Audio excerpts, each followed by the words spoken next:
October 26th, Winnipeg heads to the polls to elect its new mayor. 11 candidates will be on the ballot with a vision of how they will lead Winnipeg for next 5 years. 8 candidates have accepted our invitation to convey their plans and promises. My name is Zuher Almusre and this is Civic Platform.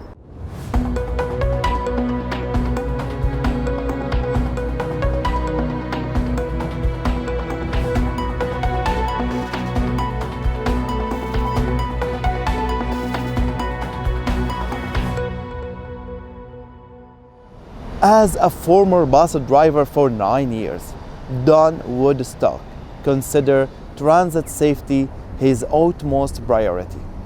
One of his plans is called Operation Safe Ride.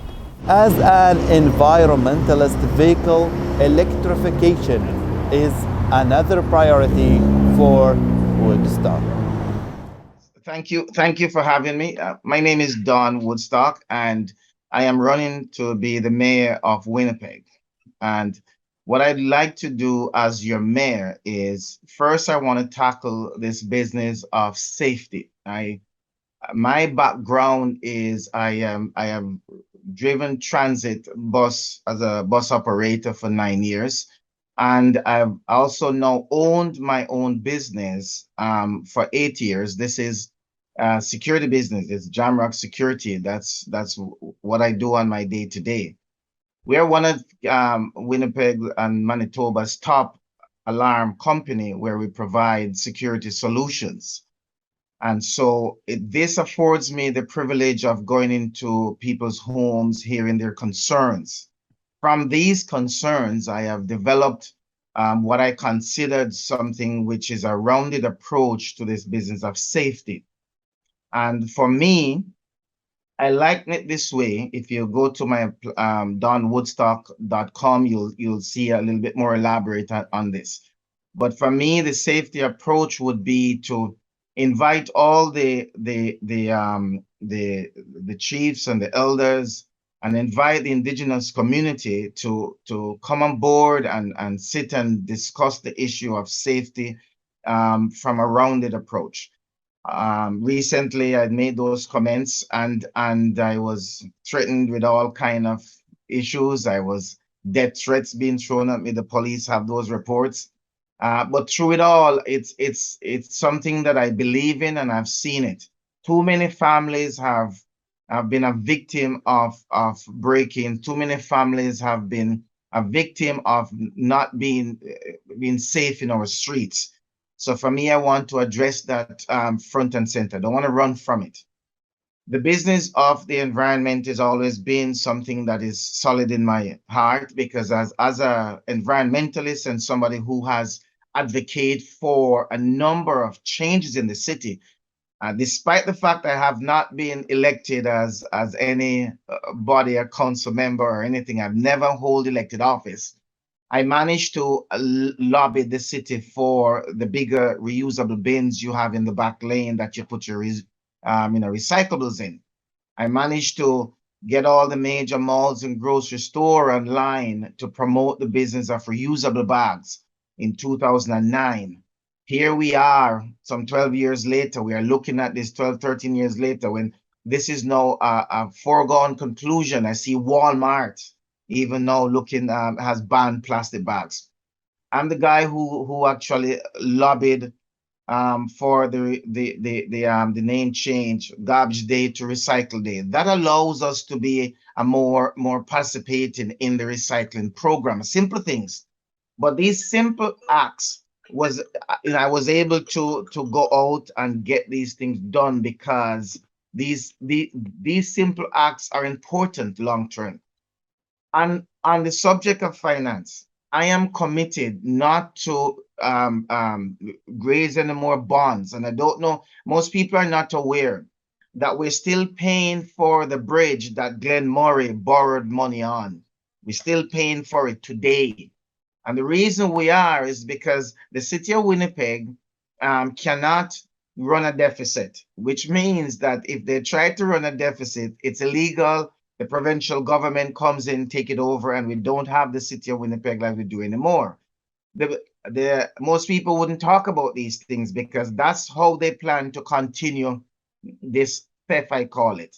And it's a very dishonest way of running government, because if you borrow money for 50 years down the road, it means here that you will end up, your children's children will still be paying for that debt. So they're making these big announcements of what the plans are, but nobody is holding them to task and says, are you going to be borrowing money to do this? And how are you going to pay for it? So here is the other thing that I've done. For me, safety in a rounded approach, I want to spend $400 million annually on youth recreational facility, arts, crafts, sports. Make sure all the community centers and every child who would love to get into the business of sports, any at all, will have the opportunity to do so. And people say, wait a minute, how are you going to get that money? What the general public is not aware of is that Adidas and Nike and these large corporations, they're looking for ways and means to get their name into families, get their name imprinted in the minds and the hearts of young people. Because if they get their name in the minds and the heart of young people, when they grow to adult, they will continue to support their product. I am going to ask them to come to the table and lobby them and make a proposal for them, along with the federal government, along with the provincial government, to raise me that $400 million that I'm going to spend on making sure we have the best facility there is. We're in the middle of Canada, center of Canada, and the MTS Center, or the what's now called the what we have as our entertainment center for downtown Winnipeg, Canada Life Center, it's now changed to. That arena, in my estimation, should be the smallest of 3 or 4 different arenas that we have, that we even lease out to teams who may not have the capacity to do what we can do. And because we are in the center of Canada, people can fly in all over the place and get here. We should have a bustling economy. And the reason we don't is because we have bad politics, where people judge people by virtue of what the political party tells them to do. And so I am an independent. I've been an independent mind thinker, and I'd like to stay that way and be the independent mind thinker, because that's how you service the people. And in the first 100 days of my administration, if the voters don't see fit for me to lead this wonderful city, I will make sure that nobody is sleeping on our streets. Nobody is sleeping on our bus shed. Because think about it.